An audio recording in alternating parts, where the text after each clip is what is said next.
Obafemi Awolowo's father died of smallpox when he was 11, leaving him to sell firewood to pay for his own schooling. He became the first premier of a Nigerian region, built the first free education system and the first television station on the entire continent, then lost a federal election he was confident of winning, watched his own party turn on him, and served 3 years in prison while his eldest son died outside the walls. He ran for president twice more after all of it and never won. This is the fullest version of that story. Obafemi Awolowo was born March 6, 1909, in Iken, in what's now Ogun State, the only son of a farmer and sawyer.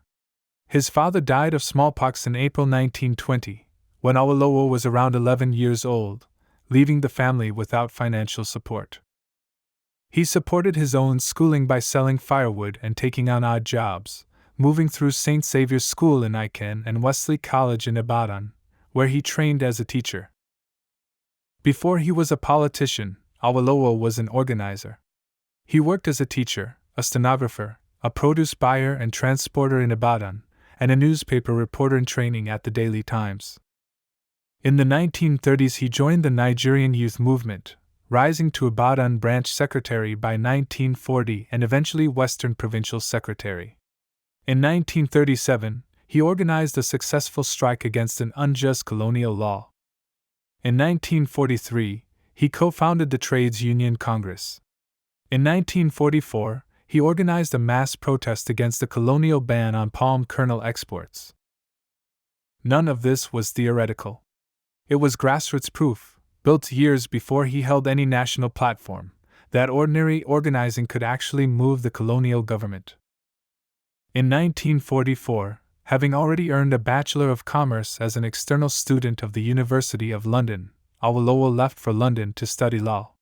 While there, in 1945, he founded the Egbe Omo Odujuwa, an organization built around Yoruba cultural unity.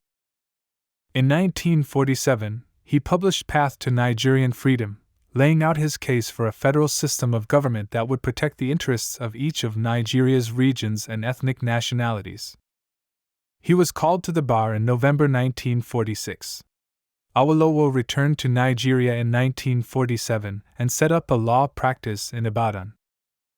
By 1951, the cultural movement he'd started in London had evolved into something much more direct: the Action Group, a political party built with Egbe members at its core.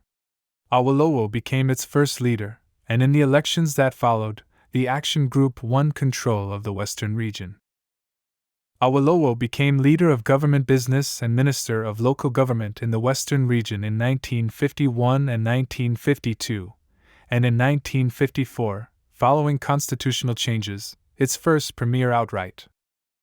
What followed was, by most measures, the most ambitious regional government Nigeria had ever seen. Funded by the region's cocoa revenue, his administration introduced free universal primary education in 1955, free healthcare for children, and in 1959, Africa's first television station. The Western region became the country's most developed, and the model other regions would spend years trying to catch up to. In 1959, confident the Action Group would win the national election outright, Awolowo resigned the premiership to contest a seat in the Federal House of Representatives. The gamble failed. The Action Group was decisively defeated at the federal level, and instead of leading the country, Awolowo became leader of the opposition to a government he'd expected to be running. A power struggle broke out between Awolowo and his own deputy, Chief Sla Kintala, over the direction of the party. In 1962, the conflict spilled into open disturbances inside the Western Region House of Assembly. The federal government suspended the regional constitution to restore order, and when it was reconstituted, Akintala's faction had won control, breaking away to form the Nigerian National Democratic Party and governing Western Nigeria until 1966. The region Awolowo had built from nothing was no longer his. In 1962, amid that same political crisis, the federal government accused Awolowo of conspiring to overthrow the government. In September 1963, he was convicted and sentenced to 10 years in prison. While he was inside, his eldest son, Olusegun, died at 25, a personal loss layered directly on top of the political one. In 1966, following that year's coups and a change in federal government, Awolowo was released from prison. The following year, the new military government invited him to serve as Federal Commissioner for Finance and Vice Chairman of the Federal Executive Council.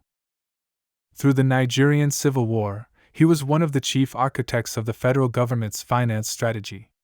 When the war ended, he stayed only long enough to deliver a national development plan, then resigned.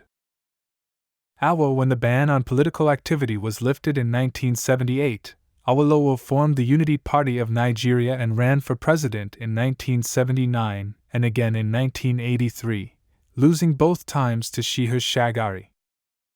He returned to private life after Shagari's government was overthrown in December 1983 and died in his hometown of Iken on May 9, 1987. His portrait now appears on Nigeria's 100 naira note, and many still refer to him, without irony, as the best president Nigeria never had. Awolowo's federal gamble in 1959 didn't just cost him the premiership. It handed the country to the one man whose political machine had outorganized his, the leader of the Northern People's Congress, whose alliance with the NCNC is the actual reason the Action Group lost that election in the first place. He never sought the prime ministership himself, choosing instead to govern the North directly as its premier for the entirety of Nigeria's early independence, right up until an assassin's bullet ended it in the same 1966 coup that freed Awolowo from prison. Next time, we go north, to Ahmadu Bello.